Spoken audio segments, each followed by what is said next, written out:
বিচ্ছেদের ৪ বছর পরে প্রিয় মানুষটির হলুদ সন্ধ্যায় লাইভ পারফরমেন্স করছে নূর। পুরো নাম তেহজিব নূর, একজন প্রফেশনাল সিঙ্গার সে। মাসখানেক আগে তাদের সাথে কন্ট্রাক্ট করেছে মিনিস্টার আসমিন জাইনের পিএসআনবি। সব কিছু জেনে শুনে কন্ট্রাক্ট পেপারে সাইন করেছে নূর, যে বর্তমানে স্টেজ কাঁপাচ্ছে নিজের সুরেলা গলার গান দিয়ে। তার সাথে একদল মেয়ে গানের তালে তালে নেচে যাচ্ছে।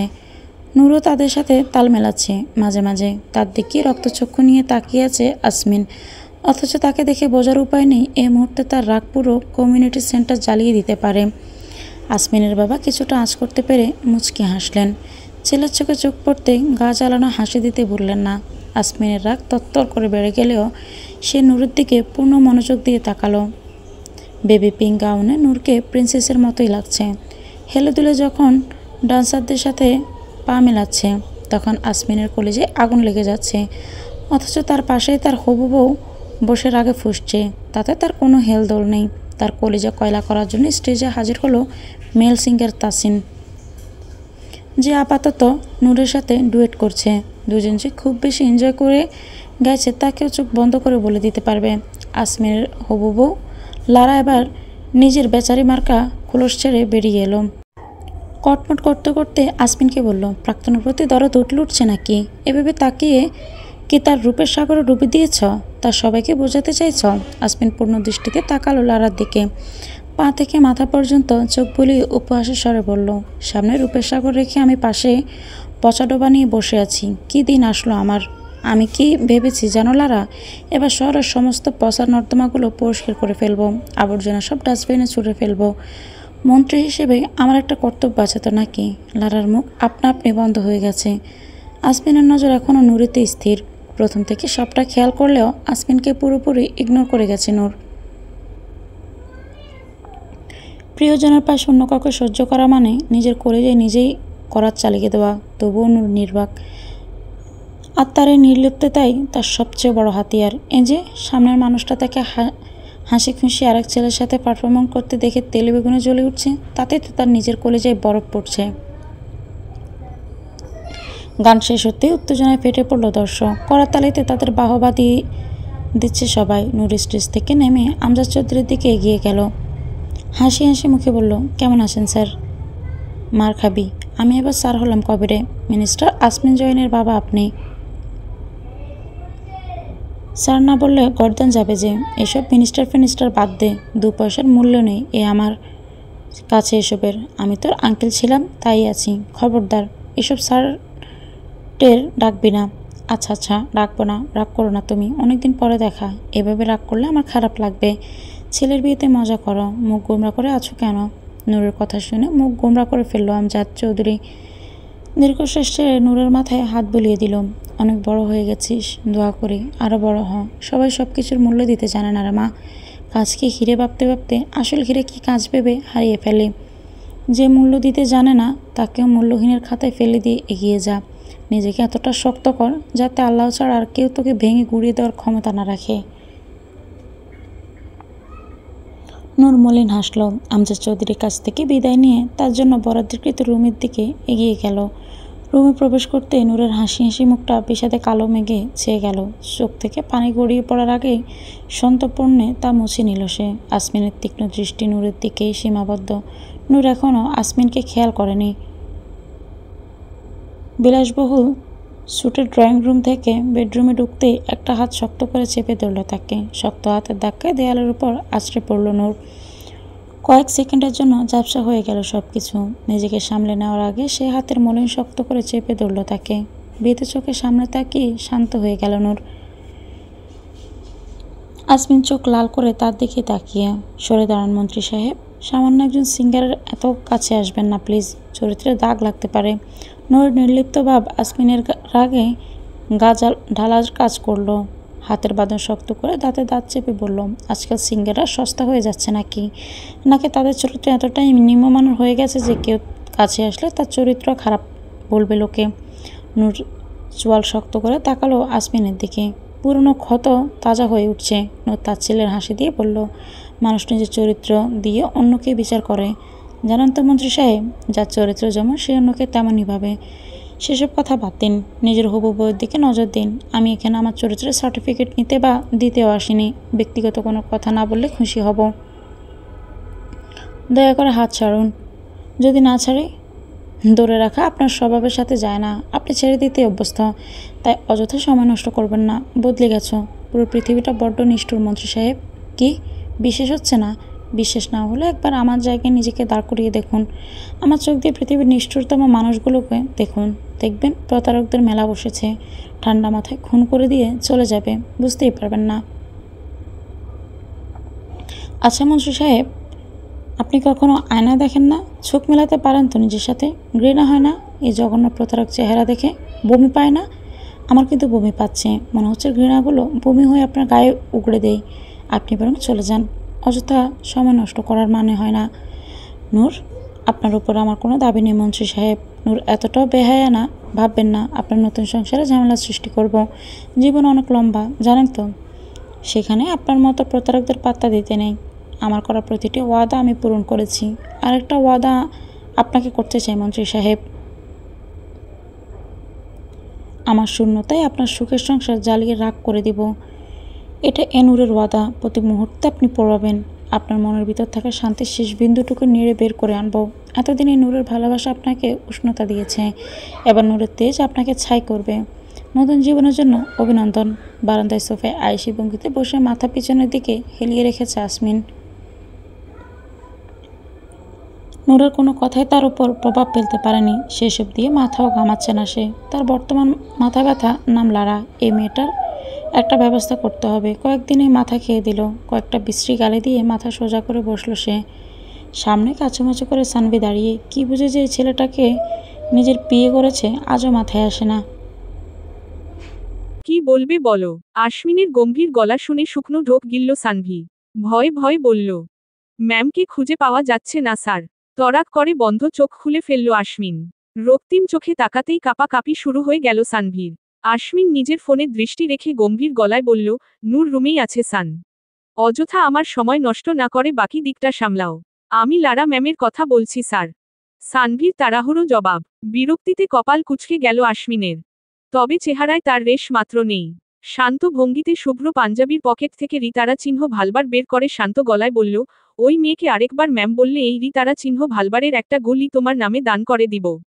বুঝে শুনে কথা বলবে এরপর থেকে। ঠিক আছে, তাড়াতাড়ি মাথা নাড়িয়ে সম্মতি জানালো সানভি।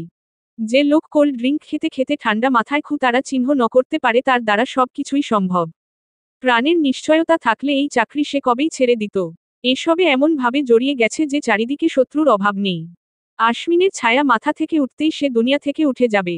লারাকে আমি সরিয়েছি, তাই চিন্তা বাদ দাও। ঠিক আছে স্যার। তবে অভয় দিলে আরেকটা কথা বলতাম। আশ্বিন শান্ত চোখে তাকালো সানভির দিকে। সাথে সাথেই সানভি গড়গড় করে সব বলতে শুরু করল, আপনি লারাকে যে গোডাউনে রেখেছিলেন সেখানে সে নেই স্যার। আমাদের গার্ডদের চোখ ফাঁকি দিয়ে কেউ তাকে নিয়ে গেছে। আশেপাশের সব জায়গায় খোঁজ চলছে কিন্তু কোন আশানুরূপ খবর এখনো পাইনি। আশ্বিন চোখ বন্ধ করে মনে মনে বলল, কাজটা তুমি ঠিক করলে না নূর। আমার কাজে বাম হাত ঢোকানো আমি পছন্দ করি না। আমার অপছন্দের কাজগুলোই তুমি সবচেয়ে বেশি করো। ফলাফল ভোগ করার জন্য তৈরি থাকো। চোখ বন্ধ রেখেই সানভিকে বলল, এই মুহূর্তে শুধু আমার মায়ের কাছে এই খবরটা পৌঁছে দাও যে বউ পালিয়েছে। আর অন্দরমহল খালি করে দাও।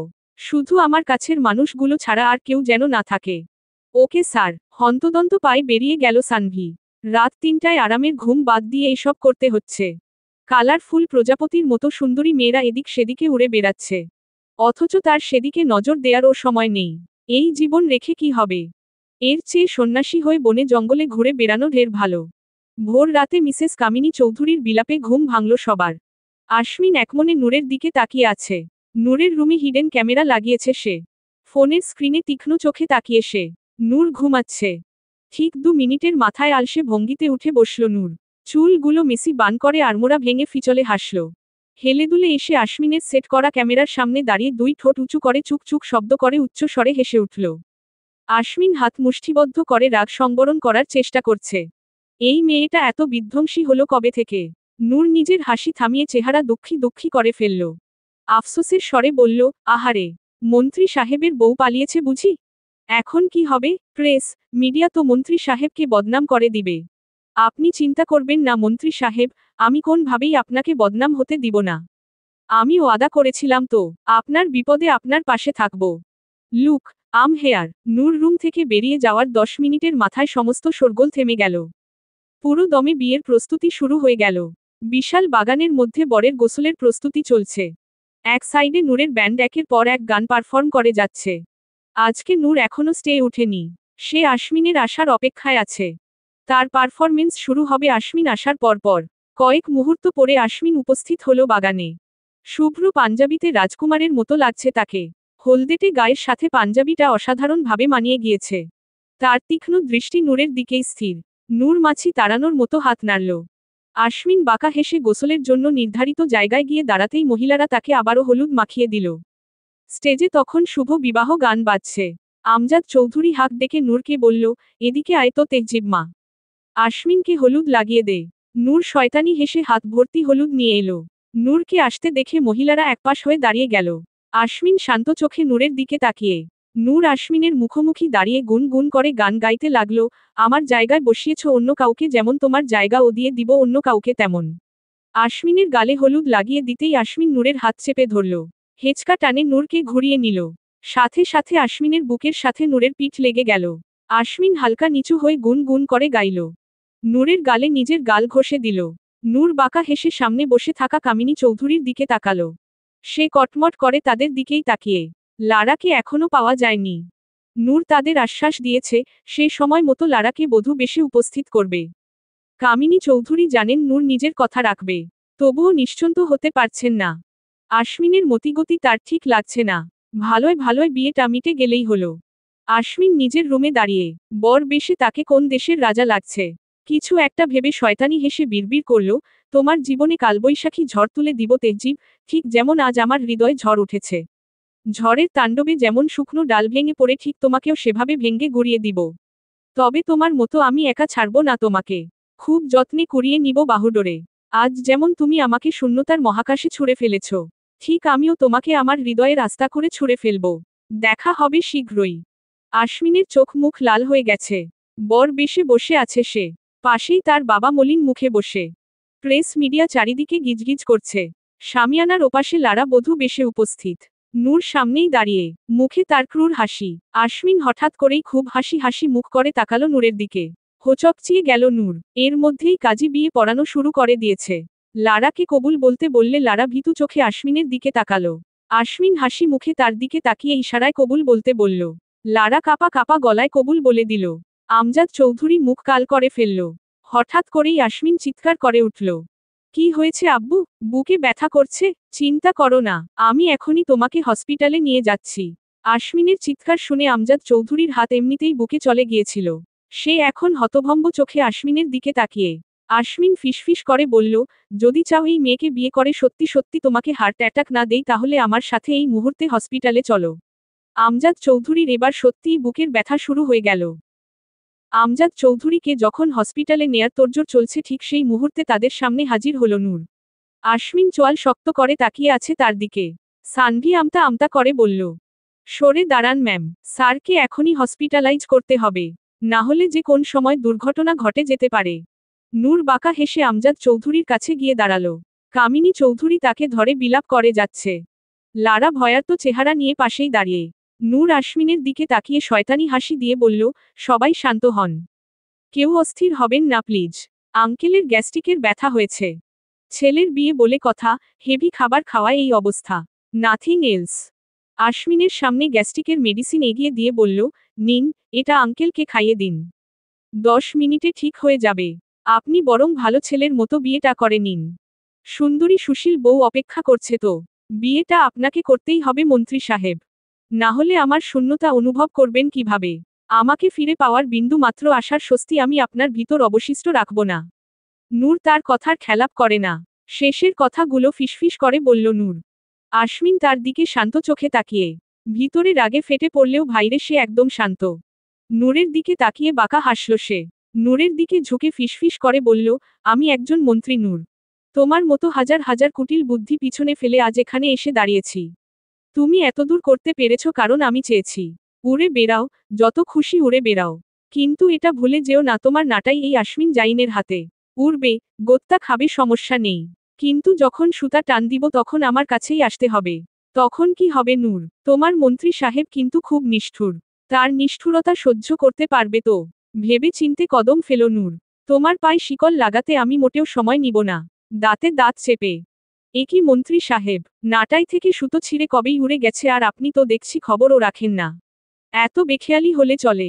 বাঁকা হেসে দেখা যাক। নূরের থেকে দূরে সরে চারিদিকে চোখ বুলালো আশ্বিন। সবাই আমজাদ সাহেবকে ঘিরে ধরে আছে। সেদিকে তাকিয়ে হুঙ্কার দিয়ে উঠল সে, সবাই এভাবে ভিড় করে আছেন কেন? সরে দাঁড়ান, গাড়ি বের করো সানভি। আর মিস তেহজিব নূর, আপনি নিশ্চয়ই ডাক্তার নন। আপনার দূরদর্শী ক্ষমতার বলে আব্বুর বুকের ব্যথা গ্যাস্ট্রিক মনে হতেই পারে। তাই বলে ছেলে হিসেবে তো আমি তা ধরে বসে থাকতে পারি না। কারোর খামখেয়ালি ধারণা নিয়ে তো আর বাবাকে হারাতে পারি না। আপনার কাছে হয়তো বাবার মূল্য তুচ্ছ, তবে আমার কাছে সবকিছুর চেয়ে বাবার মূল্য বেশি। আশা করি বোঝাতে পেরেছি।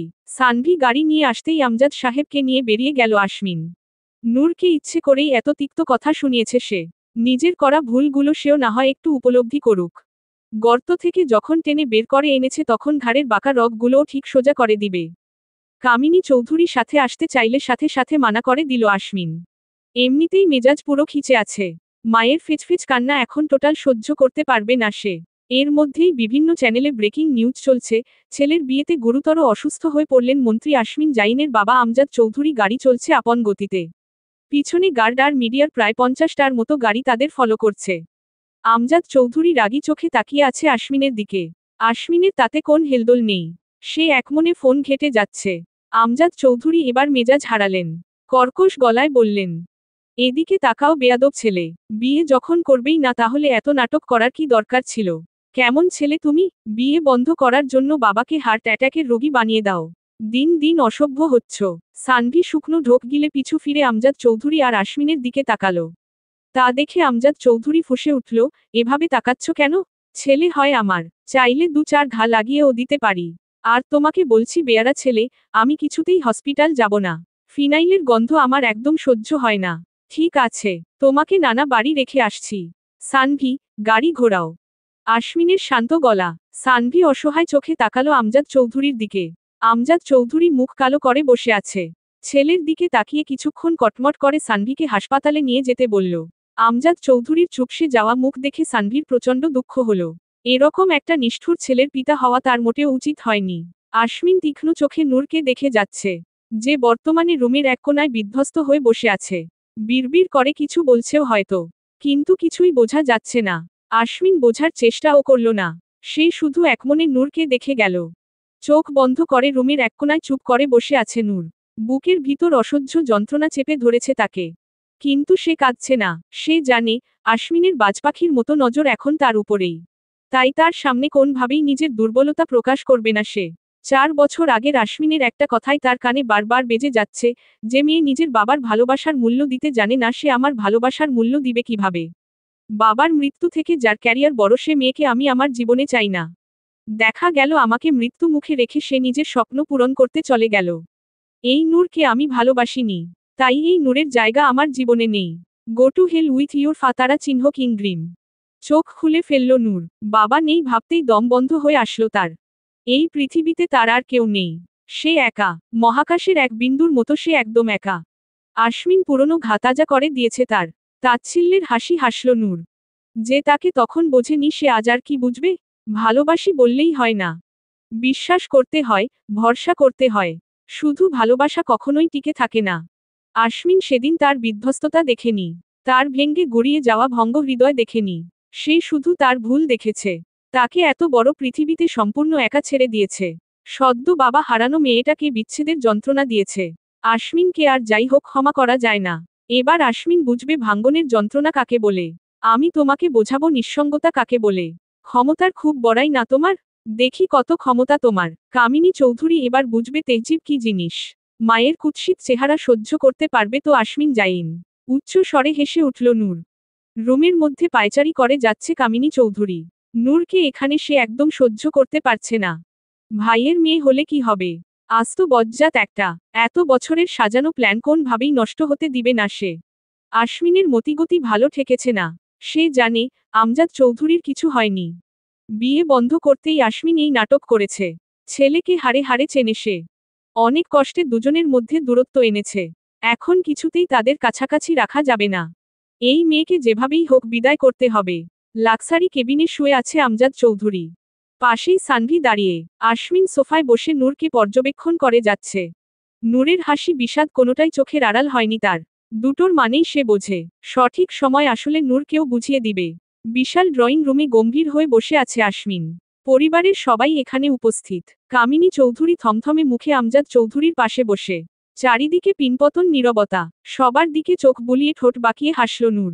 আশ্বিন শান্ত চোখে তাকে পর্যবেক্ষণ করছে। আশ্বিনের পুরো পরিবার অধীর আগ্রহে অপেক্ষা করছে আশ্বিন কি বলতে চায় তা জানার জন্য। লারা আর তার পরিবার একপাশে বসে। আশ্বিন চারিদিকে চোখ বুলিয়ে শান্ত গলায় বলল, বিয়েটা ক্যান্সেল করছি আমি। লারাকে বিয়ে করব না আমি। কারোর কোন প্রশ্ন থাকলে একজন একজন করে জিজ্ঞেস করতে পারেন। আগামী 10 মিনিট সময় আছে আপনাদের কাছে। 10 মিনিট পর আমি এখান থেকে চলে যাব। ইম্পর্ট্যান্ট মিটিং আছে আমার। আশ্বিনের এমন খাপছাড়া ভাব দেখে ফুঁসে উঠল কামিনী চৌধুরী। বাজখাই গলায় বলল, এটা কেমন মশকরা আশ্বিন? বিয়ে করবে না মানে? এত ঘটা করে অনুষ্ঠান করে লোকজন জানিয়ে এখন বলছো বিয়ে করবে না। মশকরা হচ্ছে এখানে। প্রেস, মিডিয়া সবাই জানে তুমি লারাকে বিয়ে করছো। সোসাইটিতে কতটা অপমান হতে হবে ধারণা আছে তোমার? বিয়ে আজকেই হবে এবং এক্ষুনি। কাজী ডাকো সানভি। চিৎকার করে কথাগুলো বলে হাঁপিয়ে উঠল কামিনী চৌধুরী। আশ্বিন ভাবলেশীন ভাবে ফোন স্ক্রোল করে যাচ্ছে। সানভি অসহায় চোখে আশ্বিনের দিকে তাকালো। আশ্বিন সেদিকে পাত্তা না দিয়ে ব্যস্ত গলায় বলল, আর কারোর কিছু বলার আছে? সময় শেষ হচ্ছে। আর প্লিজ কেউ মিসেস চৌধুরীর মতো এত লম্বা স্পিচ দিবেন না। সময় স্বল্পতা বুঝতেই তো পারছেন। সবাই হতভম্ব হয়ে তাকিয়ে রইল আশ্বিনের দিকে। লারা ভীতু চোখে আশ্বিনের দিকে তাকালো। নূরের সেদিকে কোন খেয়াল নেই। সে একমনে নুডলস খেয়ে যাচ্ছে। কামিনী চৌধুরী ক্রোধে ফেটে পড়লেন। রাগে হিতাহিত জ্ঞান হারিয়ে নূরকে টেনে দাঁড় করিয়ে হিসহিস করে বললেন, সব তোর জন্য হয়েছে। আবার কেন এসেছিস এখানে? আমার ভাইকে খেয়ে শান্তি হয়নি? এখন আমার সংসারে আগুন লাগাতে এসেছিস। বেহায়া মেয়ে, লজ্জা নেই তোর? এভাবে আরেকটা মেয়ের সংসার ভাঙে দিতে বিবেকে লাগছে না? এই মুহূর্তে বাসা ছেড়ে বেরিয়ে যাবি। তোর অপা চেহারা আর দেখতে চাই না এই বাড়িতে। আশ্বিন চোয়াল শক্ত করে তাকিয়ে আছে কামিনী চৌধুরীর দিকে। কিন্তু মুখে কিছুই বলছে না সে। লারার বাবা মা মুচকি মুচকি হাসছেন নূরের এই অবস্থা দেখে। নূর নুডলসের বাটিটা সানভীর হাতে দিয়ে শাসানোর ভঙ্গিতে বলল, খবরদার এখান থেকে খাবে না। শুধু ধরে দাঁড়াও। কামিনী চৌধুরীর হাতটা শক্ত করে চেপে ধরে নিজের হাত থেকে ছাড়িয়ে নিল নূর। নূরের নখ দেবে কিছুটা জায়গা তৎক্ষণাৎ কেটে গেল। কামিনী চৌধুরী হালকা আর্তনাদ করতেই নূর নিজের ঠোঁটে আঙুল চেপে হুস বলতেই থেমে গেল সে। নূর তার হাতটা এক ঝটকায় সরিয়ে নিয়ে চিৎকার করে ডাকল, গার্ডস। সাথে সাথে 20 জন পালোয়ান সাইজের লোক এসে দাঁড়িয়ে গেল নূরের চারিদিকে। নূর হুঙ্কার দিয়ে বলল, আবর্জনা পরিষ্কার করো। Right now. আমার সামনে আমি কোন আবর্জনা দেখতে চাই না। গার্ডগুলো সাথে সাথে সোফা সহ লারা আর তার পরিবারকে বাইরে ছুঁড়ে ফেলল। একজন মেয়ে গার্ড এসে কামিনী চৌধুরীকে ধরে নূর থেকে দূরে সরিয়ে দিল। আমজাদ চৌধুরী আশ্বিনের পাশে বসে তার ফোনের দিকে ঝুঁকে আছেন। আশ্বিন বাইক রেসিং গেম খেলছে, সে সেটা মনোযোগ দিয়ে দেখছেন। বাকি কোন কিছুতে তাদের খুব একটা আগ্রহ নেই। সানভি ভয়ে কাঁপছে। আশ্বিনের এমন হেয়ালি ব্যবহার দেখে নূরের রাগ তরতর করে বেড়ে যাচ্ছে। হাতের থেকে ফোনটা নিয়ে সাথে সাথেই সমস্ত শক্তি দিয়ে দেয়ালে ছুঁড়ে মারল। সানভি আর্তনাদ করে বলল, কি করলেন ম্যাম? এতে গুরুত্বপূর্ণ ফাইল ছিল। I don't care. দাঁতে দাঁত চেপে কামিনী চৌধুরী পারছে না নূরকে কাঁচা চিবিয়ে খেতে। আমজাদ চৌধুরীর দিকে কটমট করে তাকিয়ে বলল, বসে বসে তামাশা দেখছো? আমাদের গার্ডদের ডাকো। এই মেয়েকে এখানেই মেরে পুঁতে দিব আমি। আমাকে পাওয়ার দেখানো হচ্ছে। এই কামিনী চৌধুরীকে। আশ্বিন, চুপ করে বসে আছো কেন? পুলিশকে কল করো। একে এক্ষুনি জেলে ভরবো আমি। আশ্বিন হালকা বিরক্তির চোখে তাকালো নূরের দিকে, যে এই মুহূর্তে চোখ দিয়েই তাকে ভস্ম করতে ব্যস্ত। আশ্বিন ইশারা করতেই গার্ডগুলো কামিনী চৌধুরীকে ছেড়ে বাইরে চলে গেল। মিসেস চৌধুরীকে নিয়ে ভিতরে যাও। মেয়ে গার্ডটা আশ্বিনের কথা অনুযায়ী কামিনী চৌধুরীকে জোর করে ভিতরে নিয়ে গেল। আশ্বিন আমজাদ চৌধুরীর দিকে তাকিয়ে শান্ত গলায় বলল, তুমি কি ছেলে আর ছেলে বউয়ের রোমাঞ্চ দেখতে চাচ্ছ? আমজাদ চৌধুরী চোখে রাঙিয়ে তাকালো আশ্বিনের দিকে। মেকি রাগ দেখিয়ে বলল, বাবা হই তোমার। অসভ্যের মতো কথা বলছো কেন? আমি তোমার মতো মেনার্সলেস নই। আমজাদ চৌধুরী হনহন করে চলে গেল ভিতরে। আপাতত বউকে ঠান্ডা করতে হবে। সানভি এখনো নুডলসের বাটি নিয়ে দাঁড়িয়ে। যাবে নাকি থাকবে সেই দ্বিধায় ভুগছে। আশমিন সানভিকে কিছু একটা টেক্সট করতেই সানভি নুডলসের বাটি রেখে গন্তব্যের দিকে চলে গেল। আশমিন কয়েক কদম এগিয়ে নূরের সামনাসামনি দাঁড়ালো। সারা শরীরে চোখ বুলিয়ে ঠোঁট উঁচু করে শীষ বাজাতেই নূর বাঁকা হাসল। মনে মনে কপাল কুচকালেও উপরে স্বাভাবিক থাকলো Ashmin. Looking so hot babe, you also looking like a loser. বাঁকা হেসে রিয়ালি ঘাড় কাত করে yeah then meet me in my arms. I promise you, you will not say this again. অশ্লীল। আশমিন নিজেদের দূরত্ব ঘুচিয়ে ফেলল। নূরকে নিজের সাথে চেপে ধরে ফিসফিস করে বলল, নেতারা অশ্লীলই হয়। তোমার সাথে আমার সম্পর্ক এর চেয়েও গভীর। ভুলে গেলে নাকি নূর? সরে দাঁড়ান। কতবার বলবো এভাবে কাছে আসবেন না? আশমিনকে সরানোর চেষ্টা করে। আর কোন সম্পর্কের কথা বলছেন আপনি? সব সম্পর্ক আপনি নিজেই শেষ করেছেন। যেহেতু বিয়ে আর হচ্ছে না তাই আমি কালকেই ব্যাক করছি কানাডা। Leave me. তোমাকে গর্ত থেকে বের করতেই এত আয়োজন তেহজিব নূর। পালানোর কথা ভাবলে কি করে? মুক্তির স্বাদ আর এই জীবনে তোমার পাওয়া হবে না। তোমাকে এখানেই থাকতে হবে, আমার বন্দিনী হয়ে। আশমিনের চোখগুলো রক্তবর্ণ ধারণ করেছে। নূর সেদিকে তাকিয়ে ক্রূর হাসল। দাঁতে দাঁত চেপে ফিসফিস করে বলল, আমার সাথে লাগতে আসবেন না মন্ত্রী সাহেব। পৃথিবীতেই জাহান্নাম ভ্রমণ করিয়ে আনব। চিনেন তো আমাকে নাকি? আশমিন হাতের বাঁধন আরেকটু শক্ত করল। নূরকে নিজের সাথে আরেকটু নিবিড়ভাবে মিশিয়ে নিয়ে ঠোঁট বাঁকিয়ে হাসল। মন্থর গলায় নূরের মতো ফিসফিসিয়ে বলল, আপাতত জান্নাত ভ্রমণ করতে চাইছি। You wanna go with me? নূরকে কিছু বলার সুযোগ না দিয়েই তার ঠোঁট আঁকড়ে ধরল আশমিন। 2 মিনিটের মতো নিজের রাজত্ব চালিয়ে নূরকে ছেড়ে দিল সে। নূর ক্ষেপা বাঘিনীর মতো আশমিনের দিকে তাকিয়ে আছে। আশমিন ভাবলেশীন ভাবে হাই তুলে আড়মোড়া ভাঙতেই নূর আশমিনের পাঞ্জাবির ঠিক 2 ইঞ্চি উপরে গলায় নিজের দাঁত বসিয়ে দিল। আশমিন বাধা দিল না, এমনকি নড়লও না। নিজের কাজ শেষ করে নূর সরে আসল। আয়েশ করে সোফায় বসে আশমিনের গলার দিকে তাকিয়ে শয়তানি হেসে বলল, আমার কাছে আসার চেষ্টা করবেন না মন্ত্রী সাহেব। তাহলে এভাবে বারবার তারা চিহ্ন তাকত হবেন। By the way, good luck for your meeting. Ashmin tissue দিয়ে গলার হালকা রতারা চিহ্ন তোটুকু মুছে ফেলল। নূরের দিকে তাকিয়ে মুচকি হেসে বলল, এমন রতারা চিহ্ন তাকত আমি বারবার হতে চাই। সানভি এসে আশমিনের হাতে কিছু ডকুমেন্টস দিতেই আশমিন সাথে সাথে সেগুলোতে আগু তারা চিহ্ন লাগিয়ে দিল। নূর হতভম্ব হয়ে গেল আশমিনের এমন কাজে। আশমিন নিরীহ চোখ নূরের দিকে তাকালো। My phone equal to your passport. হিসাব বরাবর তো। অন্ধকার ছাদের এক কোণে জোরসড়ো হয়ে বসে আছে নূর। বিষণ্ণতার মরণবাণ বারবার আঘাত করছে তার বুকের ভিতর। মনে পড়ছে 6 বছর আগের কথা। বাড়ির সবচেয়ে শান্তশিষ্ট মেয়ে নূর। রাফসান শিকদারের একমাত্র আদরের মেয়ে। নূরের 5 বছর বয়সে তার মা মারা যায়। তখন থেকে নূরের বাবা নূরকে আদর ভালোবাসা দিয়ে বড় করেছে। মেয়ের অবহেলা হবে ভেবে নিজে দ্বিতীয় বিয়ের কথা কখনো চিন্তা করেনি। স্ত্রীর প্রতি ভালোবাসাটাও ছিল অমলিন। কামিনী চৌধুরী অবশ্য অনেকবার চেষ্টা করেছে ভাইকে বিয়ে করাতে। কিন্তু রাফসান শিকদার কখনো তার কথা পাত্তা দেয়নি। তার একটাই কথা, আমি বিয়ে করে নতুন সংসার করব আর আমার নূর একা হয়ে যাবে তা আমি কখনো মানতে পারবো না। এই সংসার তারার ছিল আর তারারই থাকবে। বিয়ে নিয়ে এটাই যেন এ বাড়িতে তোমার শেষ কথা হয়। নূরের সামনে কখনো এ ব্যাপারে কোনো কথা বলবে না কামিনী। তখন থেকেই নূরের উপর ক্ষোভ তৈরি হয় কামিনী চৌধুরীর। নূরের মা মিসেস তারা মারা যাওয়ার পর কামিনী চৌধুরী কানাডা থেকে তার পরিবার নিয়ে ভাইয়ের কাছে চলে আসে। আমজাদ চৌধুরী আলাদা বাড়ি করতে চাইলে বাদ সাধেন রাফসান শিকদার। তার এত বড় বাড়ি থাকতে বোন বাইরে থাকবে তা সে কোনভাবেই মানতে পারেননি। তাই আমজাদ চৌধুরীর বাধ্য হয়েই নূর মঞ্জিলে থেকে যান। আশমিন তার বাবা মায়ের সাথে বাংলাদেশ আসেনি। সে কানাডায় হোস্টেলে থেকে পড়াশোনা করত। ওখান থেকেই গ্র্যাজুয়েশন শেষ করে আসবে জানায় সে। নূর যখন 10ম শ্রেণীর ছাত্রী তখন আশমিন প্রথম বাংলাদেশে আসে। সবাই তাকে রিসিভ করতে এয়ারপোর্টে গেলেও নূর যায়নি। আশমিনের তা নিয়ে খুব একটা মাথা ব্যথাও ছিল না। কামিনী চৌধুরী নূরকে আশমিনের থেকে দূরে থাকতে বলেছে। তাই নূর আশমিনের থেকে যতটা সম্ভব দূরত্ব রেখে চলত। ব্যবসা আর রাজনীতিতে সারাক্ষণ ব্যস্ত থাকায় নূরকে খুব একটা সময় দিতে পারত না রাফসান শিকদার। বাবার সাথে দূরত্ব তখন থেকেই। রাফসান শিকদার নিজের বোনের কাছে নূরের দায়িত্ব তুলে দিয়ে অনেকটা চিন্তামুক্ত হয়েছিলেন। কিন্তু এটাই তার জীবনের সবচেয়ে বড় ভুল ছিল তা সে ঘুণাক্ষরেও টের পায়নি। কামিনী চৌধুরী নূরকে সারাক্ষণ লাঞ্ছনা গঞ্জনা করতেই থাকত। সারাক্ষণ চুপচাপ থাকা আরও বেশি চুপ হয়ে গেল। বাবার সাথে পাল্লা দিয়ে বাড়তে থাকলো অভিমান।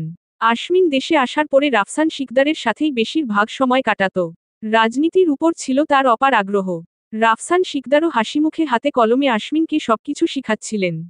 আশমিন বাংলাদেশে আসার 2 মাসের মধ্যে নূর একদিনও তার সামনে আসেনি। প্রথম অবাক লাগলেও আশমিন অতটা পাত্তা দেয়নি। আশমিন বাংলাদেশে আসার ঠিক 2 মাস 8 দিনের দিন রাতে অনাকাঙ্ক্ষিত সাক্ষাৎ হয় নূরের সাথে। সেদিন পার্টি ক্লাব থেকে আসতে অনেকটা রাত হয়ে যায় আশমিনের। বাসায় কেউ জেগে নেই ভেবে সে কলিং বেল না চেপে নিজের কাছে থাকা ডুপ্লিকেট চাবি দিয়ে ভিতরে ঢোকে।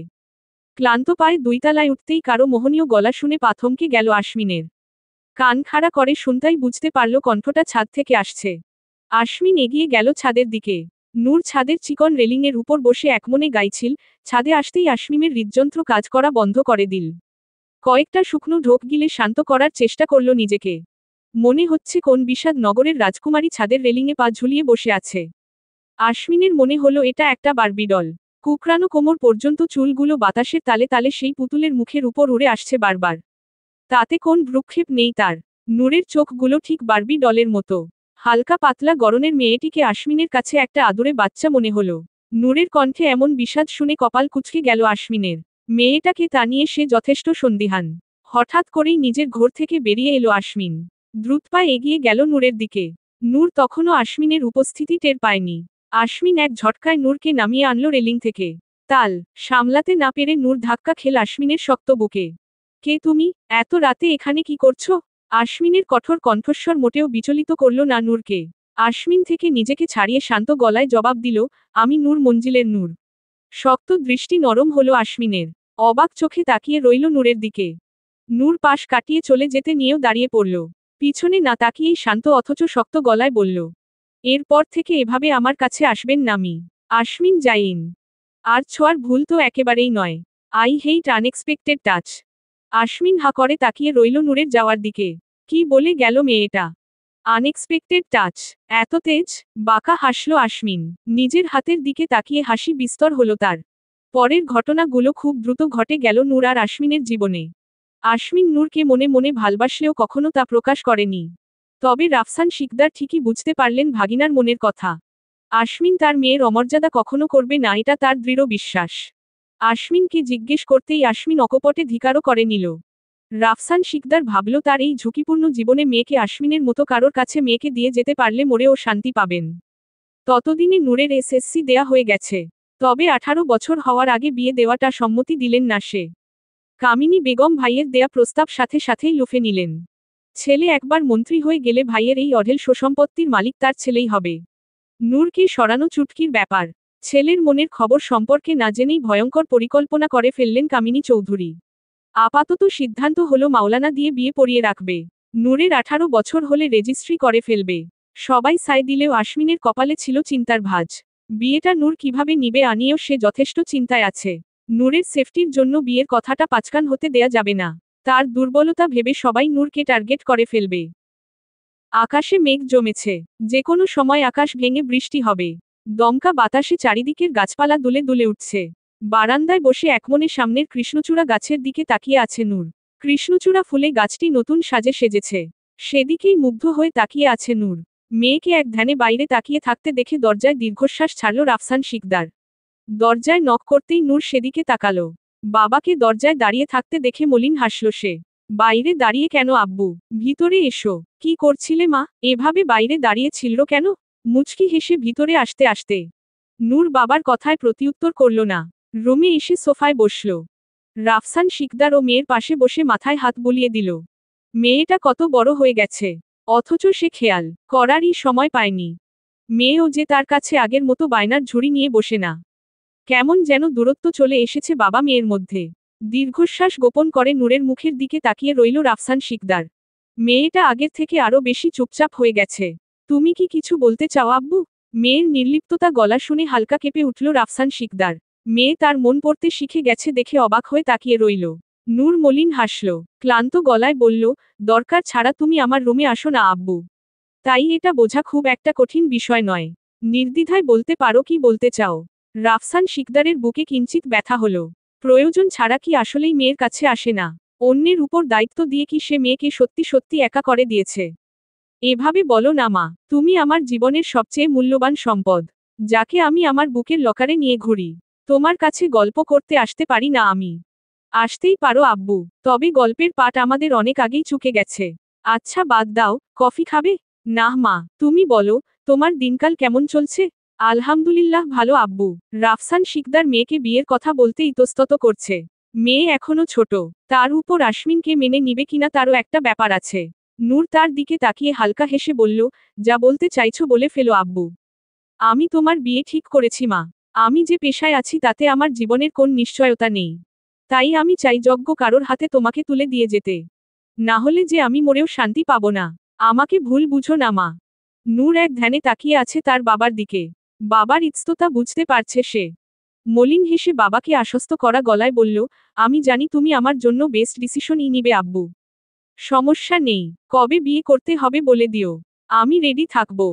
তোমাকে কিছু কথা বলি মা, মনোযোগ দিয়ে শুনবে। পৃথিবী খুব কঠিন জায়গা। এখানে প্রত্যেকটা পদক্ষেপ আমাদের জন্য এক একটা পরীক্ষা। তাই নিজেকে সেভাবেই তৈরি করবে। তুমি যদি দুর্বল হও মানুষ তোমাকে বারবার আঘাত করবে। তাই নিজেকে শক্ত করো। নিজেকে ঠিক এতটা কঠোর করো যায় কেউ শত আঘাতেও তোমাকে ভাঙতে না পারে। সম্পর্কের দোহাই দিয়েও ছাড় দেয়া যাবে না। বুঝতে পেরেছ আমার কথা? নূর তার বাবার দিকে অবাক চোখে তাকিয়ে আছে। রাফসান শিকদার মুচকি হাসলেন। কিছু কাগজ পাঞ্জাবির পকেট থেকে বের করে নূরের হাতে দিলেন। এখানে আমাদের সমস্ত প্রপার্টির দলিল রাখা আছে। তোমার 22 বছর বয়সে তুমি সব নিজের কাছে পাবে। এই জায়গায় হদিস তুমি বাদে আর একজন শুধু জানে। সে আমার কাছে ঠিক তোমার মতোই বিশ্বস্ত। তুমি হয়তো জানো না, আমি তোমার বিয়ে আশমিনের সাথে ঠিক করেছি। রাফসান শিকদারের কথা শুনে চমকে উঠল নূর। মেয়ের মুখ দেখে হেসে উঠলেন রাফসান শিকদার। মাথায় হাত বুলিয়ে আদুরে গলায় বলল, আশমিন খুব ভালো ছেলে। তোমাকে ভালোবেসে আগলে রাখবে দেখো। তোমরা আমার ঠিক দুটো হাতের মতো। আশমিন আমার রাজনীতির দিকটা সামলাবে আর তুমি বিজনেস। তুমি নিজেকে তৈরি করার আগ পর্যন্ত সবকিছু আশমিন দেখবে। সময় হলে বুঝে নিও তুমি। বাবার উপর একটু ভরসা রেখো মা। ঠকবে না। মেয়ের মাথায় হাত বুলিয়ে চলে গেলেন তিনি। এদিকে নূর ভাবনায় পড়ে গেল। কামিনী চৌধুরী বিষয়টা স্বাভাবিকভাবে নিবেন না। এক সপ্তাহের মাথায় হুজুর ডেকে আশমিন আর নূরের বিয়েটা হয়ে গেল। কামিনী চৌধুরী হাসি মুখেই ছিল সারাটা সময়। নূরের প্রতি মেকি ভালোবাসাও দেখিয়েছে খুব। নূর শুধু তাচ্ছিল্যের হাসি হেসেছে। নূরের মতো আশমিনও ছিল নির্লিপ্ততা। তার কথা মতোই বাইরের কাউকে তাদের বিয়ে নিয়ে কিছু জানানো হয়নি। নূরেরও এতে কোন মাথা ব্যথা নেই। ঘুম থেকে উঠে ব্রাশ না করেই কেউ বিয়ের আসরে বসতে পারে তা নূরকে না দেখলে বুঝতেই পারত না আশমিন। সেও ট্রেডমিল থেকে নেমেই এখানে এসেছে। অবশেষে হুজুরের কথায় অজু করে এসে কবুল বলেছে দুজন। তাদের বিয়েতে না ছিল কোন সাজসজ্জা আর না ছিল কোন আয়োজন। বিয়ে পড়ানো শেষ হতেই নূর নিজের রুমে গিয়ে আবার শুয়ে পড়েছে। আজ সে সারাদিন ঘুমাবে। আশমিন নিজের রুমে গিয়ে শাওয়ার নিয়ে বেরিয়ে সোজা নূরের রুমে গেল। নূর ততক্ষণে গভীর ঘুমে। ঘুমন্ত নূরকে কোলে করে নিজের রুমে নিয়ে এলো আশমিন। নূরের ঘুম ভেঙে গেছে নড়াচড়ায়। চোখ খুলে অবাক হয়ে বলল, কি করছেন এসব?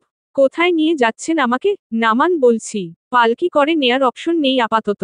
তাই কোলে করেই তোমাকে তোমার স্বামীর রুমে নিয়ে যাচ্ছি। By the way, it's totally expected touch. So be comfort deer.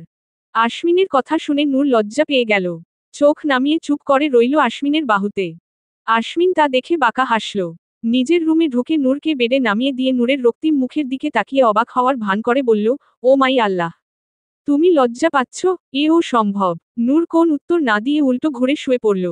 Ashmin ও মুচকি হেসে নূরের পাশে শুয়ে নূরের কানে ফিসফিস করে বলল, আমার শূন্য বুক অনেকদিন তোমার অপেক্ষায়। এখানে একটু মাথা রাখবে নূর? ভয় পেও না, তোমার অনুমতি ছাড়া কিছুই করব না। সম্পর্কের পূর্ণতা তুমি তখনই পাবে যখন আমার মনে হবে তুমি আমার ভালোবাসা সহ্য করার জন্য তৈরি।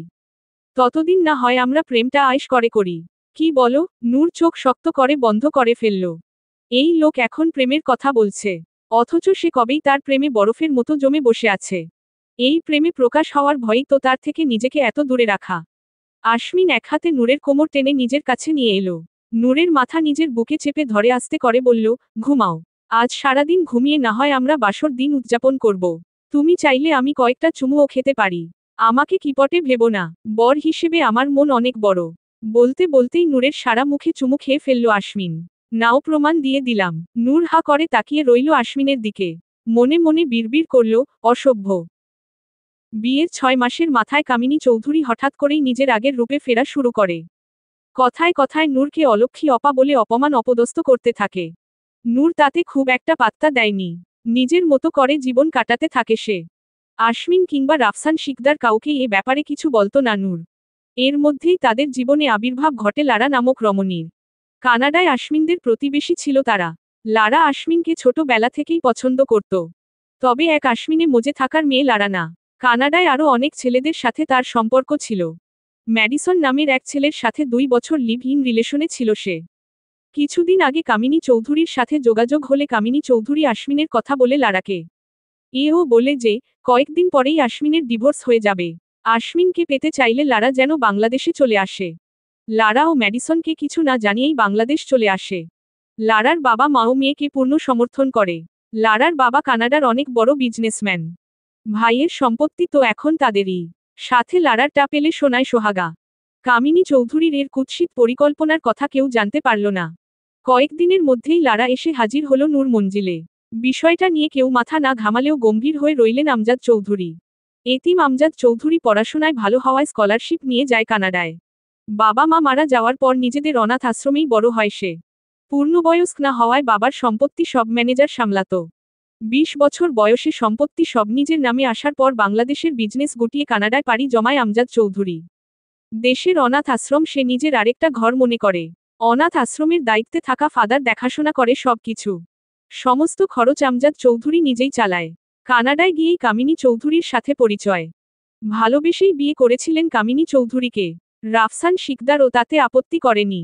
বাবা মা মরা বোনকে সে খুব আদরে মানুষ করেছে। তাই তার সুখই মুখ্য। দুজনে একসাথেই কানাডায় পড়াশোনা করত। কখনো বুঝতেই পারেনি তার প্রেয়সীর ভিতরে এত কুৎসিত।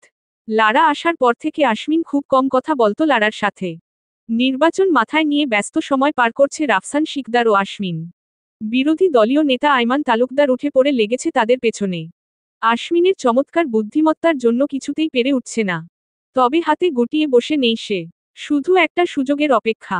নির্বাচনী প্রচারণার জন্য নূরকেও খুব একটা সময় দিতে পারছিল না আশ্বিন। বহু কষ্টে সময় বের করলেও লারার জন্য তা কোন না কোন ভাবে নষ্ট হয়ে যেত। আশ্বিন রেগে কিছু বলতে গেলে নূর তাকে থামিয়ে দিত। বাড়ির মেহমানের সাথে এমন আচরণ মোটেই শোভনীয় নয়। সেই সুযোগই লুফে নিতে লাগলো লারা। দূরত্ব সৃষ্টি হলো আশ্বিনের সাথে নূরের। মাঝে মাঝে রাতেও দেখা হতো না দুজনের। গভীর রাতে এসে আবার ভোরেই বেরিয়ে যেত আশ্বিন। অন্তর্মুখী হওয়ায় নূরের খুব একটা বন্ধু ছিল না। একমাত্র তানভীর সাইদি ছিল নূরের ছোটবেলার বন্ধু। দুজন দুজনের প্রাণ টাইপের বন্ধুত্ব তাদের। তাদের জীবনে কালবৈশাখী ঝড় হয়ে আসে তানভীরের জন্মদিনের দিন। রাতে পার্টি থাকায় নূর আর কলেজে যায়নি। সারাদিন বাসায় থাকার প্ল্যান করে সে। বাবার সাথেও খুব একটা দেখা হয় না তার। একাকিত্বে অভ্যস্ত সে। তবে মাঝখানে আশ্বিনের যত্ন তার অভ্যাসে ব্যাঘাত ঘটিয়েছে। এখন খুব শূন্যতা অনুভব হয় আশ্বিনকে ছাড়া। নিজের রুমের বারান্দায় বসেছিল নূর। ফোনের মেসেজ টিউন বেজে উঠতেই ভ্রু কুঁচকে গেল তার। এ সময়ে আবার কে মেসেজ দিচ্ছে? মন্ত্রী সাহেব নয়তো? মুখে মুচকি হাসি ঝুলিয়ে মেসেজ অপশনে ঢুকতেই চোখ স্থির হয়ে গেল নূরের। ফোনের স্ক্রিনে জ্বলজ্বল করছে আশ্বিন আর একটা মেয়ের অন্তরঙ্গ ছবি। কোন এক অভিজাত হোটেল রুমে বিবস্ত্র এক নারীকে বুকে নিয়ে শুয়ে আছে আশ্বিন। এতটা ঘনিষ্ঠ আজ পর্যন্ত তারাও হয়ে ওঠেনি। নির্লিপ্ততা ভাবে চোখ সরিয়ে নিল নূর। ফোনটা জায়গা মতো রেখে আগের মতো প্রকৃতিতে বিভোর হলো সে। সন্ধ্যায় রেডি হয়ে বেরিয়ে পড়ল তানভীরের বাড়ির উদ্দেশ্যে। নূরকে বোনের নজরেই দেখে তানভীর। জন্মদিনের অনুষ্ঠান শেষ হয় 10টায়। অথচ নূর জানতেই পারল না সন্ধ্যা 7টায় তার একমাত্র অবলম্বন তার বাবা তাকে ছেড়ে চিরদিনের মতো হারিয়ে গেছে সন্ত্রাসীদের গুতারা চিহ্নলিতে। কয়েক হাজার কল এসে জমা হয়েছে নূরের ফোনে। আশ্বিনের লাস্ট মেসেজ ছিল, কোথায় তুমি নূর? যেখানেই থাকো তাড়াতাড়ি হসপিটালে চলে আসো। মামার গুলি লেগেছে। তোমাকে দেখতে চাইছে। না হয় আমাকে বলো কোথায় আছো? আমি তোমাকে পিক করছি। একা বের হওয়ার দরকার নেই। প্লিজ ফোন রিসিভ করো জান আমার খুব টেনশন হচ্ছে। মিনিট কয়েক পরেই আশ্বিনের ফোনে মেসেজ এলো, আমাকে নিয়ে আপনাকে ভাবতে হবে না। আমি ব্যস্ত আছি। এখন আসতে পারবো না। গুলি তো লেগেছে। মরে তো আর যায়নি। আমাকে আর বিরক্ত করবেন না। গীতিকারের সাথে কথা বলছি। সব ঠিক থাকলে আজকেই আমার ক্যারিয়ারের সূচনা হয়ে যাবে। আপনার অনুপস্থিতিতে এই গানই আমাকে সঙ্গ দিয়েছে। তাই সবার আগে আমার ক্যারিয়ার। শক্ত চোখ মেসেজ পড়ে চোখ বন্ধ করে ফেলল আশ্বিন। এটা নূরের মেসেজ নয়। হতে পারে না। তার নূর এমন কথা কিছুতেই বলতে পারে না। কোথায় নূর? এদিকে নূরের অবহেলায় পড়ে থাকা ফোনটা বারান্দা থেকে তুলে নিয়েছে কামিনী চৌধুরী। আশ্বিনকে মেসেজ সেই করেছে। লারা তানভীরের সাথে নূরের কয়েকটা ছবি তুলে পাঠিয়ে দিল কামিনী চৌধুরীর কাছে। কামিনী চৌধুরী নূরের ফোন থেকে সে ছবি আশ্বিনের মোবাইলে সেন্ড করে দিল। ছবি দেখার আগেই খবর এলো ব্যস্ততম পৃথিবী থেকে বিদায় নিয়েছে রাফসান শিকদার। ঘামে লেপ্টে যাওয়া শুভ্র পাঞ্জাবি গায়ে দেয়ালে হেলান দিয়ে বসে পড়ল আশ্বিন। আমজাদ চৌধুরীও স্তব্ধ হয়ে গেল। শুধু হাঁপ ছেড়ে বাঁচল কামিনী চৌধুরী। এই বিশাল সাম্রাজ্য এখন তার। একমাত্র ভাইয়ের মৃত্যুতে শোক করতে না পারলেও কান্নার অভিনয় করল পাক্কা অভিনেত্রীদের মতো। হাসপাতালের বারান্দায় ভাইয়ের শোকে গড়াগড়ি খেয়ে কান্না করা বোনের আর্তনাদ ফলাও করে প্রচার করা হলো। আশমিন এসে সামলে নিল মাকে। আমজাদ চৌধুরী স্ত্রীর অভিনয় বুঝেও চুপ করে রইলেন। মৃতদেহ নিয়ে নূর মঞ্জিলে পৌঁছানোর 1 ঘণ্টা পরে বিধ্বস্ত অবস্থায় খালি পায়ে দৌড়ে বাড়িতে প্রবেশ করল নূর। নিউজ দেখে সে দৌড়ে এসেছে সারা রাস্তা। পা থেকে রক্ত ঝরছে সমানে। সেদিকে হুঁশ নেই নূরের। বাবার মৃতদেহের সামনে গিয়ে ধপ করে বসে পড়ল নূর। কাপা কাপা হাতে হাত বুলিয়ে দিল বাবার শান্ত মুখশ্রীতে। লাশের বুকে মাথা রেখে শুয়ে থাকল কিছুক্ষণ। আজ থেকে এই বুকটা চিরদিনের মতো হারালো সে।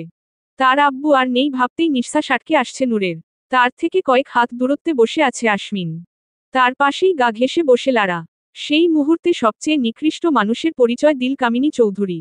নূরকে টেনে সরিয়ে নিল রাফসান শিকদারের বুক থেকে। পরপর কয়েকটা চড় লাগিয়ে দিল তার গালে। আসার পর থেকে এক বিন্দু পানিও চোখ থেকে বের হয়নি নূরের। থাপ্পড় খেয়েও সে নির্বাক চোখে তাকিয়ে আছে আশমিনের দিকে। আশমিন চোখ সরিয়ে নিল তার থেকে। নূর নির্লিপ্ততা চোখে তাকিয়ে দেখল আশমিনের মুখ ফিরিয়ে নেয়া। আরেক দফা শক্ত করল নিজেকে। কামিনী চৌধুরী একের পর এক অপবাদ দিয়ে যাচ্ছে তার উপরে। বেহায়া চরিত্রহীন মেয়ে মানুষ। বাবার মৃত্যুর আগেও তার সাথে দেখা না করে পরপুরুষের সাথে রংঢং করে এখন এসেছে নাটক করতে। নষ্টা মেয়ে কোথাকার। লজ্জা করে না এমন নোংরামি করতে। আমার ভাইয়ের আশেপাশেও আসবি না তুই। তোর এই কলঙ্কিনী মুখ নিয়ে বেরিয়ে যা এখান থেকে। কামিনী চৌধুরীর দিকে এক পলক তাকিয়ে নূর আশমিনের সামনে গিয়ে দাঁড়ালো। শান্ত গলায় বলল, আপনার কিছু বলার আছে মন্ত্রী সাহেব? আশমিন একরাশ ঘৃণা নিয়ে তাকালো নূরের দিকে। ভয়ঙ্কর চোখে তাকিয়ে কর্কশ গলায় বলল, যে মেয়ে নিজের বাবার ভালোবাসার মূল্য দিতে জানে না সে আমার ভালোবাসার মূল্য দিবে কিভাবে? বাবার মৃত্যু থেকে যার ক্যারিয়ার বড় সে মেয়েকে আমি আমার জীবনে চাই না। দেখা গেল আমাকে মৃত্যু মুখে রেখে সে নিজের স্বপ্ন পূরণ করতে চলে গেল। এই নূরকে আমি ভালোবাসিনি। তাই এই নূরের জায়গা আমার জীবনে নেই। Go to hell with your ফাতারা চিহ্ন কিং ড্রিম। নূর শান্ত চোখে তাকিয়ে রইল আশমিনের দিকে। তার চোখে বাবা হারানোর শোক নেই। স্বামীর প্রতারণা, অবিশ্বাস, ধোঁকা কোন কিছুর জন্য কোন অনুভূতি নেই। চোখে নেই এক বিন্দু নোনা জল। আশমিনের সামনে থেকে বাবার লাশের পাশে গিয়ে বসল নূর। বাবাকে জড়িয়ে ধরে ক্লান্ত গলায় বলল, তুমি মানুষ চিনতে ভুল করেছ আব্বু। অযোগ্য মানুষের হাতে নিজের মূল্যবান রত্ন তুলে দিয়েছ। আমাদের শেষ দেখাটা সুখকর হলো না আব্বু। যে শূন্যতা নিয়ে তুমি চলে গিয়েছ আমাকে তা সারাজীব বয়ে বেড়াতে হবে। পরপারে ভালো থেকে আমার সুপার হিরো। আমি তোমার রত্নের যত্ন নিব। কামিনী চৌধুরী তেরে আসতে নিতেই আমজাদ চৌধুরী তাকে শক্ত হাতে থামিয়ে দিল। ভয়ঙ্কর চোখে তাকিয়ে বুঝিয়ে দিল ফলাফল ভালো হবে না। স্বামীর করা চাহনিতে থেমে গেল কামিনী চৌধুরী। কটমট করে তাকিয়ে রইল নূরের দিকে। বাবার কপালে চুমু খেয়ে নিজের রুমে চলে গেল নূর। রাফসান শিকদারকে দাফন করতে নিয়ে যাওয়ার সময়ও নিচে আসেনি সে। তানভীর সারাটা সময় চুপচাপ সবকিছু দেখে যাচ্ছিল। নূরের এই শান্ত ব্যবহার ভাবাচ্ছে তাকে। নূরের পিছু পিছু সেও এসেছিল এখানে। কামিনী চৌধুরীর নূরকে আঘাত করার সময় যখন সে রেগে এগিয়ে যাচ্ছিল তখন নূরের ইশারায় থেমে যায় সে। তখন থেকে সারা শরীর রাগে জ্বলছে তার। রাফসান শিকদারের দাফন শেষ হলো রাত 2টায়। দলীয় নেতা সহ হাজার হাজার মানুষ তার জানাজায় অংশগ্রহণ করেছে। বিরোধী দলীয় নেতা আইমান তালুকদারও এসেছে জানাজায়। সারা দেশে তোলপাড় শুরু হয়ে গেল তারা চিহ্ননীকে ধরার জন্য। আশমিন হিংস্র বাঘের মতো শত্রুদের একে একে শেষ করতে লাগল। তবুও কোথাও কোন লিঙ্ক পাওয়া যাচ্ছিল না। সারা রাত বাইরে কাটিয়ে ভোরে বাসায় আসে আশমিন। রক্তজবার মতো লালা চোখ নিয়ে রুমে ঢুকেই শব্দ করে দরজা বন্ধ করে দেয় সে। বারান্দায় দাঁড়িয়ে থাকা সদ্য বাবা হারানো মেয়েটির দিকে ফিরেও তাকায় না। ওয়াশরুম থেকে ফ্রেশ হয়ে বিছানায় শরীর এলিয়ে দেয় সে। সেদিকে তাকিয়ে তাচ্ছিল্যের হাসি হাসল নূর। চোখ ঘুরিয়ে আকাশের দিকে তাকিয়ে গুনগুন করে লতা মঙ্গেশকরের গাওয়া গানের কয়েকটা লাইন গাইল। কয়েক ফোঁটা অশ্রু গড়িয়ে পড়ল আশমিনের চোখ থেকে। তানভীরের সাথে নূরের ছবিগুলো বারবার চোখের সামনে ভেসে উঠছে। নূরকে সে অবিশ্বাস করছে না। তবে এই মুহূর্তে নূরকে বাঁচাতে তাদের মধ্যে দূরত্ব জরুরি। যতই কষ্ট হোক না কেন, কাল পর্যন্ত অপরাধীকে বোঝাতে হবে তার জালে আশমিন ফেসেছে। নূরের প্রতি দুর্বলতা দেখালেই সে নূরের উপর আক্রমণ করবে। অজানা শত্রুকে আর সুযোগ দেয়া যাবে না। বিপুল ভোটে জয় লাভ করেছে আশমিন। এত বড় প্রাপ্তিতেও তার চোখে মুখে খুশির লেশ মাত্র নেই। পার্টি অফিসের সমস্ত কাজ শেষ করে বাসায় আসতেই ভ্রু কুঁচকে গেল তার। সমস্ত বাড়ি নিস্তব্ধ হয়ে আছে। একমাত্র কামিনী চৌধুরী আর লারাকেই প্রফুল্ল দেখালো। আমজাদ চৌধুরী মাথায় হাত দিয়ে সোফায় বসে আছে। আশমিন খুব একটা মাথা না ঘামিয়ে বাবার পাশে গিয়ে বসে পড়ল। চারিদিকে ফুলের তোড়ায় ভরে গেছে। সবাই শুভেচ্ছা জানিয়ে ফুল পাঠিয়েছে। নূর কোথায় আব্বু? তাকে দিয়ে তোমার কি দরকার? আমজাদ চৌধুরীর কর্কশ গলা শুনে থতমত খেয়ে গেল আশমিন। অজানা ভয় বুক কেঁপে উঠল। বার কয়েক নূরকে ডেকেও যখন সাড়া পাওয়া গেল না তখন আশমিন উত্তেজিত হয়ে দ্রুত পায়ে সারা বাড়ি খুঁজল। আশমিনের চিৎকার শুনে কামিনী চৌধুরী সহ সবাই হাজির হলো বিশাল ড্রয়িং রুমে। আশমিন দৌড়ে এসে আমজাদ চৌধুরীর সামনে দাঁড়িয়ে কাঁপা কাঁপা গলায় বলল, নূর কোথায় আব্বু? চলে গেছে। আশমিন বিস্ফোরিত চোখে তাকালো আমজাদ চৌধুরীর দিকে। মুহূর্তেই ভয়ের জায়গায় চোখে এসে ভিড় করল ক্রোধ। চিৎকার করে বলল, চলে গেছে মানে? কোথায় গেছে নূর? আমি বলেছিলাম না নূর যাতে বাসা থেকে বের না হয়। কে বের হতে দিয়েছে ওকে?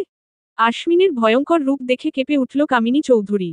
কপালের ঘাম কাঁপা কাঁপা হাতে মুছে লারার দিকে তাকালো। তারও একই অবস্থা। থরথর করে কাঁপছে সে। আমজাদ চৌধুরী কামিনী চৌধুরীর সামনে গিয়ে দাঁড়ালো। রক্তচক্ষু দিয়ে তাকিয়ে চিৎকার করে বলল, মা মরা মেয়েটা তো তোমার নিজের রক্ত ছিল কামিনী। তার উপর কিসের এত রাগ তোমার বলতে পারো? ছোট থেকে তাকে অবহেলা অপমান করে তার কোমল হৃদয়টা তুমি বিষিয়ে দিয়েছ। আমি বাধা দিলে আমাকেও কথা শোনাতে ছাড়নি। ভাইজান একটা কোমল ফুল তুলে দিয়েছিল তোমার হাতে। অথচ তুমি তার জীবনটা কাঁটায় ভরে দিয়েছ। এই বিশাল সম্পত্তির একমাত্র উত্তরাধিকারী কতবেলা না খেয়ে কাটিয়েছে তার কোন হিসেব নেই। সব কিছু তো মেয়েটা মেনেই নয়ছিল। তাহলে তাকে এভাবে ঘর ছাড়তে বাধ্য করলে কেন? তার চরিত্রে সবার সামনে দাগ লাগালে কেন? উত্তর দাও কামিনী। স্বামীর এহেন রূপে কলিজা শুকিয়ে গেল কামিনী চৌধুরীর। আশমিন অবাক চোখে বিস্ময় নিয়ে তাকিয়ে আছে তার মায়ের দিকে। সেদিকে একবার তাকিয়ে চোখ নামিয়ে নিল কামিনী চৌধুরী। আশমিন যেন বোবা হয়ে গেল। টলমল পায়ে দেয়ালের উপর হাত রেখে নিজেকে সামলালো। মরার উপর খাড়ার ঘা হয়ে আগমন হলো তানভীরের। কারোর দিকে না তাকিয়ে নিজের ফোনটা কানেক্ট করে দিল ড্রয়িং রুমের টিভিতে। সাথে সাথেই টিভির স্ক্রিনে ভেসে উঠল নূরের পরিশ্রান্ত পরাজিত মুখখানা। ভিডিওটি গাড়ির ভিতরে বসে করা। আশমিন দৌড়ে এসে দাঁড়ালো টিভির সামনে। কাঁপা কাঁপা হাতে ছুঁয়ে দিল নূরের মুখখানা। জয়ের জন্য অনেক অনেক শুভকামনা মন্ত্রী সাহেব। আপনার এই সাফল্য ভরা জীবনে আমার মতো অপা থাকা মানায় বলেন?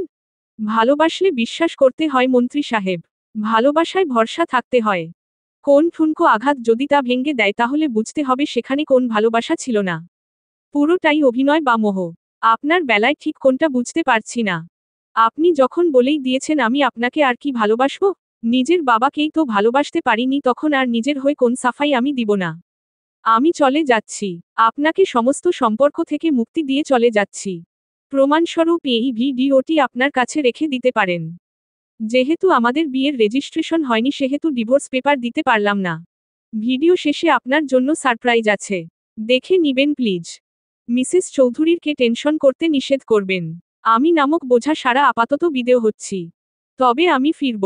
আমার আব্বুর তারা চিহ্ন নিদের ভয়ঙ্কর মৃত্যু দিতে আমি ফিরব। কিন্তু আপনার জীবনে কখনো না মন্ত্রী সাহেব। কষ্ট দিয়েছেন আমায়। অবিশ্বাসের আগুনে যা তারা চিহ্ন নিয়ে আমাকে তারা চিহ্ন রে ফেলেছেন আপনি।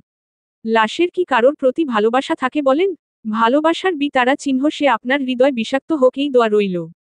আমার ফিরে আসা পর্যন্ত জীবনটাকে উপভোগ করুন। নূর ফিরে আসলে স্বস্তির নিঃশ্বাস নেয়া দুষ্কর করে দিবে। রাফসান শিকদারের মেয়ে তেহজিব নূর শিকদারের ওয়াদাইটা। নূরের জ্বলন্ত চোখের দিকে একমনে তাকিয়ে রইল আশমিন। নূরের ভিডিও বন্ধ হতেই স্ক্রিনে সেদিনের আশমিনের ছবিগুলো ভেসে উঠল। রাফসান শিকদারের মৃত্যুর দিন সকালেই পাঠানো হয়েছে নূরকে। আশমিন একের পর এক ধাক্কা সামলাতে পারল না। মস্তিষ্ক অচল হয়ে গেল। অতিরিক্ত চাপের ফলে মাইনর অ্যাট্যাক হয়ে গেল তার। আমজাদ চৌধুরী মেঝেতে লুটিয়ে পড়া ছেলেকে ধরে চিৎকার করে কেঁদে উঠল। সিংহের মতো দাপিয়ে বেরানো মানুষটাকে এভাবে দেখে সবার চোখে অশ্রুরা ভিড় করল। দেহরক্ষীরা আর তানভীর মিলে আশমিনকে তাড়াতাড়ি হসপিটালে নিয়ে গেল। আমজাদ চৌধুরী ছেলের সাথে যেতে নিয়ে স্তব্ধে বিমূর কামিনী চৌধুরীর দিকে তাকিয়ে হুঙ্কার দিয়ে বলল, আমার ছেলের কিছু হলে তোমাকে আমি নিজের হাতে তারা চিহ্ন ন করব কামিনী। ভুল করেও নিজের এই নোংরা চেহারা আমার ছেলের সামনে নিয়ে আসবে না। আব্বুর গাড়ির ড্রাইভারের খোঁজ পেয়েছো? আমি পাইনি ম্যাম। লোকটা হয়তো দেশে নেই। তার গ্রামের বাড়িতে খোঁজ নিয়ে জানতে পারলাম তার পুরো পরিবার ওই দিনের পর থেকে নিখোঁজ। কোথাও তাদের পাওয়া যায়নি। মন্ত্রী সাহেব এসেছেন? না ম্যাম। তবে রাস্তায় আছে। কিছুক্ষণের মধ্যেই চলে আসবে। ঠিক আছে। তুমি এখন যাও। অমি নামের ছেলেটা নূরের পার্সোনাল সেক্রেটারি। তার এক কথায় সে জীবন দিয়ে দিতে প্রস্তুত। প্রচুর বিশ্বাসী হওয়ায় নূর তাকে সব সময় কাছে কাছেই রাখে। এতক্ষণ নিজের রুমেই কথা বলছিল তারা। অমি বেরিয়ে যেতেই নূর সোফা ছেড়ে জানালার কাছে গিয়ে দাঁড়ালো। আজ আকাশে চাঁদ নেই। মেঘের কবলে পুরো আকাশ। ক্ষণে ক্ষণে বিদ্যুৎ চমকাচ্ছে। আকাশের থেকে চোখ সরিয়ে নিচে তাকাতেই আশ্বিনের গাড়ি ঢুকতে দেখল নূর। কালো 10টা গাড়ির দ্বিতীয় গাড়িটা আশ্বিনের। সেদিকে তাকিয়ে ক্রূর হাসল নূর। আপনি আমাকে নিয়ে আসেননি মন্ত্রী সাহেব। আমি চেয়েছি তাই আজ আমি এখানে। শত্রুকে কখনো চোখের আড়াল করতে নেই, তাকে সব সময় রাখতে হয় চোখের সামনে। আপনি আমার শত্রু নন, আপনি আমার জয়। আপনাকে হারিয়েই তো আমি বারবার জয়ের স্বাদ গ্রহণ করব। তাই আপনি থাকবেন আমার চোখের সামনে। যতটা সামনে থাকলে আপনার প্রতিটি লোমকূপের খবরও আমি জানব ঠিক ততটা কাছে। রাফসান শিকদারের মেয়ে আমি, তার রক্ত। আপনি যা এত বছর শিখেছেন তা আমার জন্ম থেকেই শেখা। আমার রক্তে রাজনীতি। তাহলে এখন না হয় সমানে সমানে টক্করটা হয়েই যাক। প্রতি মুহূর্ত আপনি ভয় পাবেন, আমাকে হারানোর ভয়, আর আমি আপনাকে সেই পরিস্থিতিতে এনে দাঁড় করিয়ে দিব। কথাগুলো বলে হাসল নূর। সাদা গ্রাউনের সাথে হালকা গোলাপি ওড়নাটা গলায় পেঁচিয়ে রুম থেকে বেরিয়ে গেল নূর। ততক্ষণে আশ্বিন বাসায় এসে ঢুকেছে। ড্রয়িং রুমে সানভীর সাথে দাঁড়িয়ে কোন বিষয় নিয়ে কথা বলছে হয়তো। নূর সেদিকে পাত্তা না দিয়ে সরাসরি গিয়ে তার বাবার জন্য বরাদ্দকৃত কাউচে গিয়ে বসে পড়ল। রাফসান শিকদার মারা যাওয়ার পর থেকে এখানে আর কেউ বসেনি। সবাই অবাক হয়ে তাকিয়ে রইল নূরের দিকে।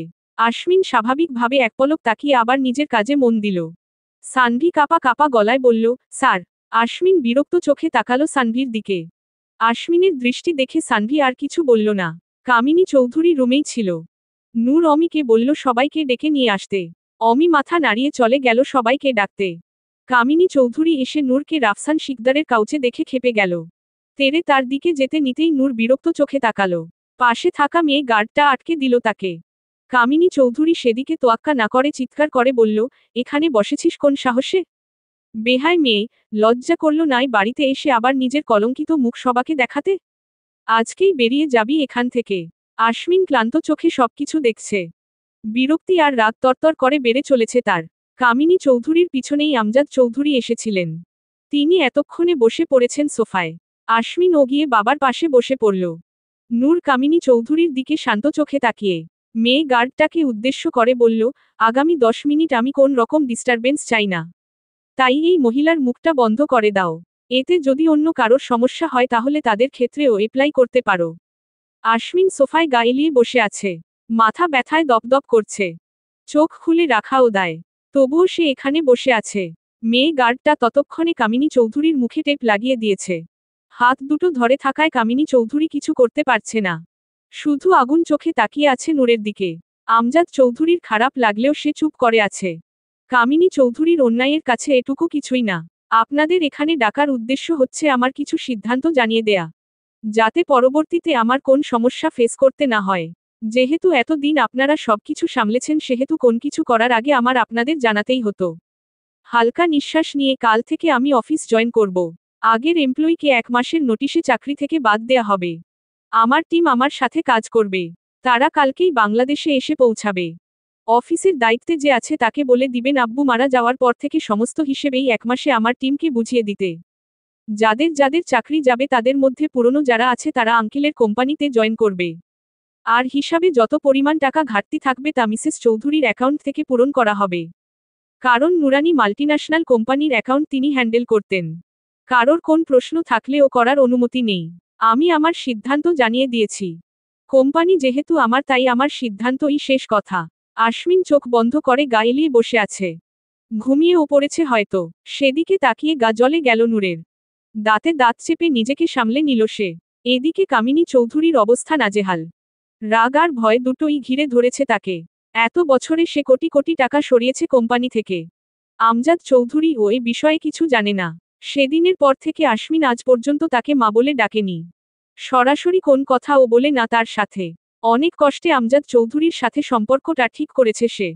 এখন এমন কিছু শুনলে সেও না আবার মুখ ফিরিয়ে নেয় তার থেকে। ভয়ে কামিনী চৌধুরীর কলিজা লাফাচ্ছে।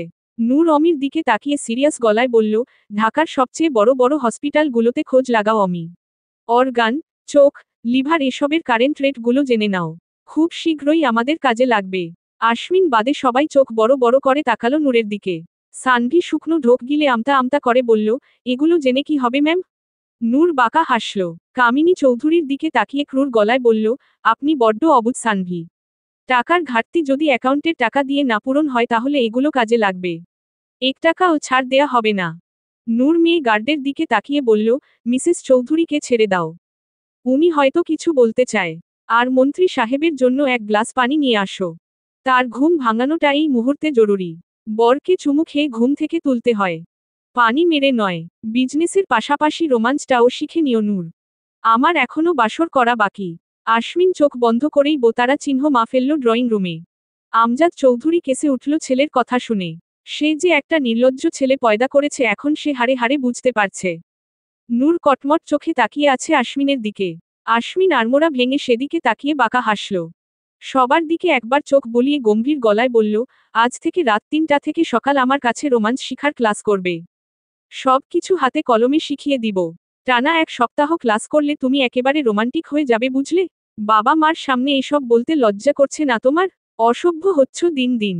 লজ্জা করলে বাবা হব কি করে? আমাকে অসভ্য বলার আগে নিজের দিকে তাকাও। তুমি ভালো মানুষ হলে আমি এই পৃথিবীতে আসতাম না। এত কথা না বলে ছেলের বাসর করার ব্যবস্থা করো। নাকি দাদা হতে চাও না জীবনে? আমজাদ চৌধুরী হতভম্ব হয়ে তাকিয়ে রইল ছেলের দিকে। কামিনী চৌধুরীর দিকে তাকিয়ে ফোঁসফাস করে বলল, সত্যি করে বলো কামিনী, এটা কার ছেলে? সত্যি বললে ক্ষমা করে দিব। এটা আমার ছেলে হতেই পারে না।